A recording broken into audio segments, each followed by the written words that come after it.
আসসালামু আলাইকুম। আমি উম্মে হাফসা, বাংলাদেশি ব্লগার হাফসা চ্যানেলে সবাইকে জানাই আরও একবার স্বাগতম।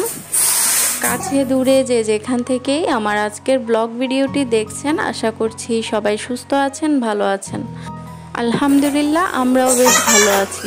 বেলুন ফুলানো দেখেই হয়তো বুঝতে পারছেন, হ্যাঁ ঠিক ধরতে পেরেছেন, 15 জুন আমার বড় মেয়ের শুভ জন্মদিন ছিল।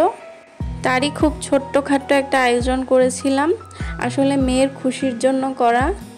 তো তার জন্মদিনের দিন তার বাবার অফিস ছিল, বাবাকে রিকোয়েস্ট করেছে, আব্বু আজকে আমার বার্থডে, তুমি অফিস থেকে ছুটি নাও।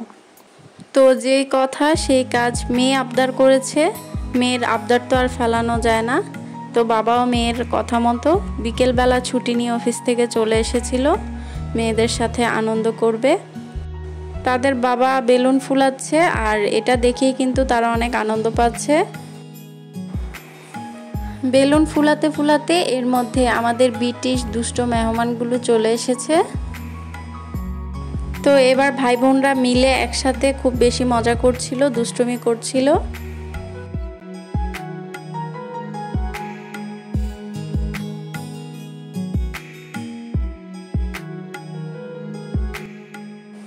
আর আমি চলে আসলাম এদিকে নাস্তার আয়োজন করার জন্য।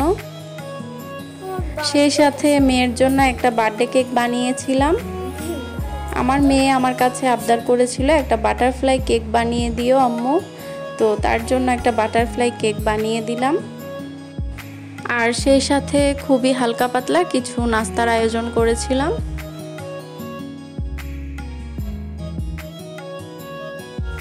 আসলে আমার কাছে মনে হয় খাওয়া দাওয়াটা বড় কথা না, একটা প্রোগ্রামের উপলক্ষে আমরা সবাই একসাথে হয়েছি, আড্ডা দিয়েছি, মজা করেছি, এটাই অনেক কিছু। আর এই মজার সময়গুলো কিন্তু খুব বেশি সময় থাকে না, খুব তাড়াতাড়ি চলে যায়। তো কেক কাটা হয়ে গেছে, এবার কেক খাওয়ানো হচ্ছে। বার্থডে টার্থডে এগুলো আসলে বাচ্চাদের আনন্দের জন্য করা, তো তারা খুশি মানেই আমরা খুশি।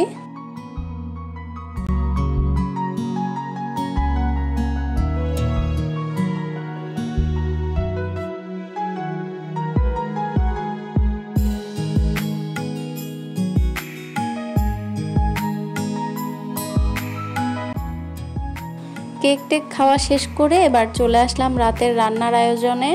তো শর্টকাট রান্না বলতেই আমরা বুঝি বিরিয়ানি, আর বিরিয়ানিটা বাচ্চা থেকে শুরু করে আমরা বড়রা সবাই পছন্দ করি। আর বিরিয়ানি রান্না করতে করতে আমরা সবাই মিলে কিন্তু খুব বেশি আড্ডা দিচ্ছিলাম, যার কারণে অর্ধেক বিরিয়ানি রান্না করে আমি চলে গিয়েছিলাম, কারণ বিরিয়ানি রান্নাতে আমার মন বসছিল না। এদিকে বিরিয়ানিও রান্না হচ্ছে আর তার সাথে আড্ডাও চলছে। আর আমি তো অর্ধেক বিরিয়ানি রান্না করে পরবর্তীতে আমার শাশুড়িকে পাঠিয়ে দেই বিরিয়ানি রান্না করার জন্য। রান্নার একদম শেষে এখানে পেঁয়াজ বেরেস্তা আর বাদাম কুচি করে দিয়েছি। এরপরে একটু গুঁড়া দুধ দিয়ে দেই, এতে করে কিন্তু বিরিয়ানিটা আসলে অনেক মজা লাগে। দিয়ে দিলাম ঘি।